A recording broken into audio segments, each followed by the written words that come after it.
Garut, Jawa Barat kembali menggelar ekspos di hadapan sejumlah media serta perwakilan para alim ulama Kabupaten Garut terkait dengan terbongkarnya upaya rekayasa dugaan pengeroyokan atau penganiayaan terhadap seorang marbot Masjid Agung di Kecamatan Pamengpeuk, Kabupaten Garut, Jawa Barat yang sebelumnya sempat viral di medsos.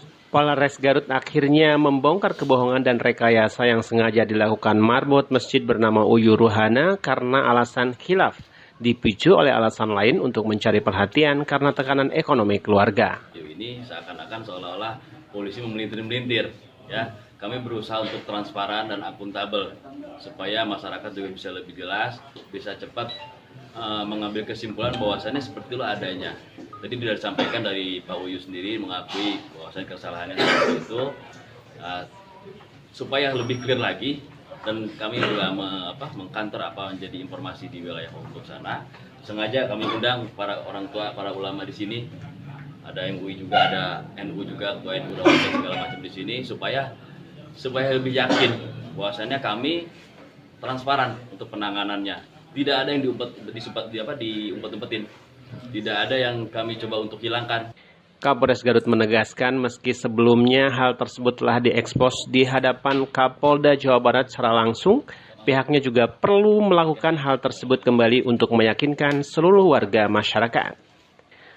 Kapolres menyebutkan sejak tersiar kabar adanya kasus penganiayaan marbot masjid tersebut, pihaknya langsung bergerak cepat memimpin penyelidikan di lokasi kejadian dan akhirnya menemukan sejumlah kejanggalan berdasarkan keterangan semula dari korban Uyu Ruhana bersama situasi dan kondisi lokasi kejadian setelah dilaksanakan olah tempat kejadian perkara.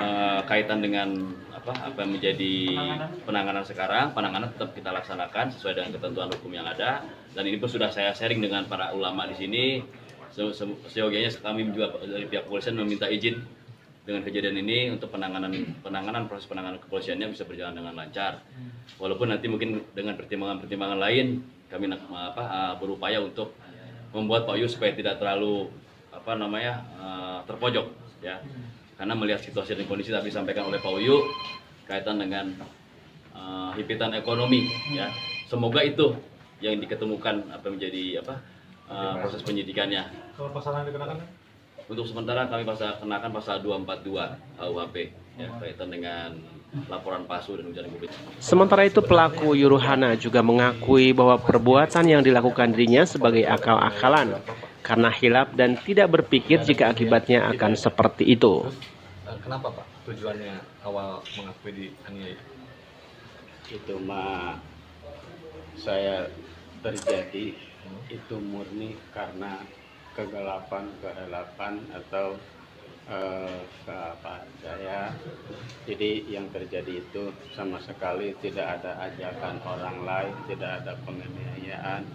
Itu murni rekayasa saya karena yang Uyu menyebut dirinya sangat menyesal telah berbuat kegaduhan di tengah masyarakat dengan perbuatannya tersebut dan mengakui seluruh perbuatannya sebagai kesalahan yang tidak akan diulangi kembali.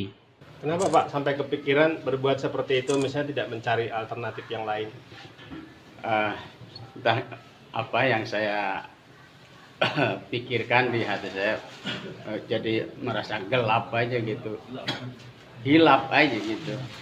Jadi apa tidak pikirkan akibatnya gimana, dampaknya gimana gitu. Tapi sebelumnya Bapak tahu nggak kalau isu teror terhadap para pemuka agama misalnya berkembang di kita itu? Tahu nggak sebelumnya? Sebelumnya udah tahu, ada berita dari kawan gitu yang suka berjamaah di masjid, ada ini gitu. Terus menginspirasi Bapak atau kepikiran berbuat seperti itu? Tapi nggak sampai ke situ saya. Itu mau udah bulat aja di hati saya, kenapa gitu. Jadi pada kesempatan yang sama, Ketua MUI Kabupaten Garut Kiai Haji Sirajul Munir menegaskan pihak kepolisian harus tetap memproses hukum dan mengambil tindakan tegas agar ada efek jera bagi yang bersangkutan juga masyarakat lainnya. Munir juga menghimbau kepada seluruh warga masyarakat untuk senantiasa berhati-hati dan membiasakan melakukan tabayun pada saat mendapatkan informasi yang tidak jelas terhadap masalah yang berkembang, isu-isu tersebut. Termasuk himbauan Manakala ada informasi apa mulai lisan ke lisan atau dengan tulisan termasuk di media ya, media sosial itu jangan langsung percaya. Itu harus betul-betul ditabayun, diklarifikasi dulu. Tabayun bisa dilakukan terhadap pihak penyidik itu sendiri dari pihak kepolisian, atau langsung tabayun ke yang bersangkutan itu sendiri ya. Bagaimana yang kejadiannya sebenarnya. Jangan langsung percaya begitu saja. Dan saya menghimbau hal-hal yang demikian jangan cepat terpengaruh. Ya, jangan cepat terpengaruh, apalagi men-share misalnya ke media sosial. Itu akan dampaknya sangat buruk sekali dan akan mengganggu terhadap kestabilan